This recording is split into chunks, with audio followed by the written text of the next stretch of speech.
Hey, you guys. There you go. There you go. You're in the roster. Well, that makes me happy. Thank you. Good. What made me happy was it was fantastic. So congratulations on that. Thank you. That's both a smooth conversational segue and a compliment that I wholeheartedly accept. Thank you. Indeed. And I'm sure, the opinion of an almost 38-year-old man is what you want. But hey, it's a good film, so I enjoyed it. Yeah. Well, look, if you're into it, then the ladies are going to love it. So I'm happy. Like, I don't want to be in I don't want to be in the lady ghetto. I want everyone to love this shit. So thank you. Yeah, they will. I just spoke to Coky about the film, and she was saying, I asked her about when you first sort of presented the movie to different audiences, and she showed it to her daughter and her friends, and then excuse me, you went to Toronto and Glasgow Film Festival and everything else. So she said the first time she showed it was almost like she was standing naked in front of people to show it to people because of how nervous she was and how kind of like she was just hoping people would like it. I just wondered what your feelings were before, because obviously this is your baby from the beginning, and now.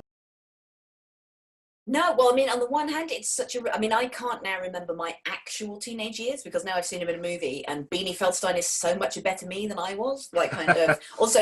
Also, she had a top hat, and I wanted a top hat when I was 16, but I just couldn't find. One never came up at a jumble sale, so that was my kind of like going back and righting a terrible wrong in history. So it's brilliant to see my life just done much better with an actual plot rather than it being as confusing as it was in reality. And when we went to Toronto, like when it's your movie and your story, when you're watching it for the first time on a big screen, all you're doing is going, "Oh God, I would have changed that. I would have done that. Oh shit!" And then we got to the end and there was this astonishing standing ovation, like people getting louder and louder and screaming, there were people crying down the front.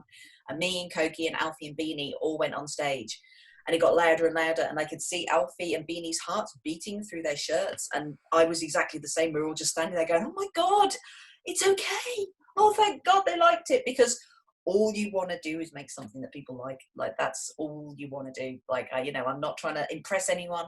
I'm not trying to put any secret things in there. I just want to make people laugh and enjoy it. You did very much. I did love her top hat. That was a nice touch. I wish I had a top hat at 16, but hey. I know, right? Because she's like cross between Slash and the Artful Dodger, and that's how a teenage girl should be. I think that's how you're going to make your way in the world. I was going to write that down. It was like watching the Artful Dodger and Oliver. I can't remember, what's the guy's name? I can't remember the guy's name. He was in HR Puff and stuff. Yes, not Jack Davenport. Jack Wilde, was he? Jack Wilde, yes. Yes, yeah. There you go. But a lady Artful Dodger, who doesn't want to see that? Like, that's one of the great things about being a story writer now and stuff. I'm basically going through history and looking at male characters that I loved and going, well, let's do a lady version of that. Like, a lady Artful Dodger is a fine thing. I would read or watch that, let's be honest. Right. I asked this of Coky as well, but I'm curious for you. I mean, obviously when people adapt books, they obviously sometimes want the original writer to write a script, and then they kind of go off in their own direction, or they just don't bother. They just take the rights and just do what they want with it. So how happy were you that you were part of the process, and how happy were you to work with someone like Coky who was so keen to have you part of the process? Yeah, no, well, I always wanted to write myself. I wouldn't have wanted anyone else to do it. I tried to co-write with a very dear friend of mine, John Niven. He wrote Kill Your Friends, because I'd never written a script before. And he was so brilliant for advice. When he looked at the first draft, he was like, "Mate, the dialogue's great. I love the characters, but nothing's happening. Like, a film is, doof, doof, doof, doof, make things happen." And I was like, this is useful advice. But then I had to go and write it on my own in the end, because it's such a singular experience, and trying to get anybody else to help on that would have been unfair for them, really. Especially if it's your mate and you're writing a scene where she's masturbating. You should never make one of your best friends have to write dialogue for their mate having a wank. So no, it was just an absolute joy to do. And once I got my head around what a movie is, make things happen. But also, there was so much stuff in the book that I would have liked to have put in the film, but it's like, it's a film, so make it as visual as possible. So that's why we've got the God Wall. I just love the idea of having watched so many coming of age movies, and I love nearly all of them, but there were several things that I've never seen in a coming of age movie that was like, right, here's my list, here's what I will do with the film. One, working class. You very rarely see working class coming of age films. That was incredibly important to me. And about money, it's all about, you've got to earn your fucking money. Two, big girl. Let's get a big girl in there. We never see big girls. Three, a girl who is lonely. She has no friends. The overriding message of most things about teenage girls is like, if you've got your gal pals and your best mate and your soulmates, and you'll all be together, and that's how you get through life. So many girls don't have friends. I didn't have any friends, so I wanted to write a movie for lonely girls, and that's why She's got the God world there. She's got her imaginary best friends while she looks for her real life ones. And I wanted to make those all my historical heroes that I had when I was a teenage girl, played by my modern day heroes. So that's why we've got Michael Sheen and Sharon Horgan and Mel and Sue and Lily Allen and Jamila Jamil. And then finally, I wanted to have it so when you have the big hero moment where the hot boy turns up, in every movie, she would end up going out with him, because that's what you have to do at the end of a movie. If it's a coming of age thing, the girl has to have a boy. And I was like, no, it's far more useful if a girl finally gets to see a movie where the big hot hero turns up and they're friends at the end of it. That's what he offers her, and that's what she needs. So it was, you know, I've so got the bug now. That's the storyboard for the next movie I'm writing. Like, now I totally understand from beginning to end the process of making a movie. It's so thrilling. It's just another arena that you can tell stories in, with all these extra things that you can put in that you just don't get in prose.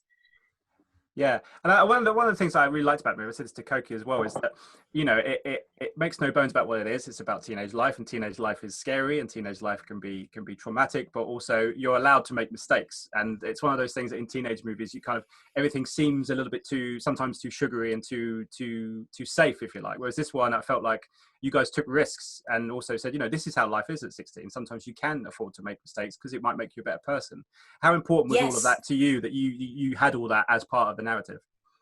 Oh, hugely. And it was also really important that kind of like when the dark bits or the scary bits happen, that it's not, I've seen so many movies where it's just basically the plot tortures a girl. Like, she's crying, being bummed over some bins, and, like, you know, someone betrays her. Loads of people said that when Alfie first turns up and they go to the hotel room together, they're so used to the trope being that would be where something dark or skeevy would happen, that they were really on edge.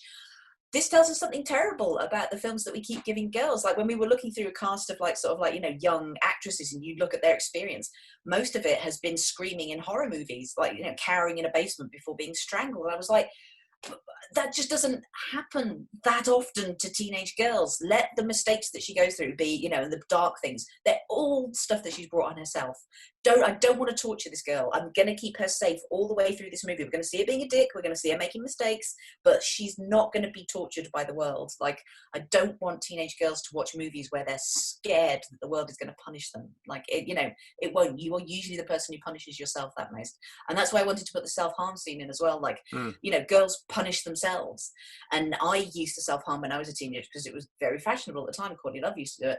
And I was like, I want to write a funny scene about that, because if you can start laughing about things like that, like, kind of, that's the first step to being able to have a conversation about it. Don't make it this dark secret that, like, you're too scared to talk about. That literally happened to me when I was self-harming. I was slashed away, and we had to change it for the movie, but I looked down and it looked like I'd carved NWA into my arm. And so I then had to get into the band NWA in case people were like, we seem to really like them. But we had to change that for the movie because having to explain who NWA were to a young audience would have been quite problematic given the N-word. Indeed. Caitlin, absolute pleasure talking to you. I wish I had more time, but sadly I do not. Darling. Good luck with the movie. Thank you so much. Thank you so much. Thank you, darling. Take care. Bye. Ladies and gentlemen, you're watching Hey You Guys!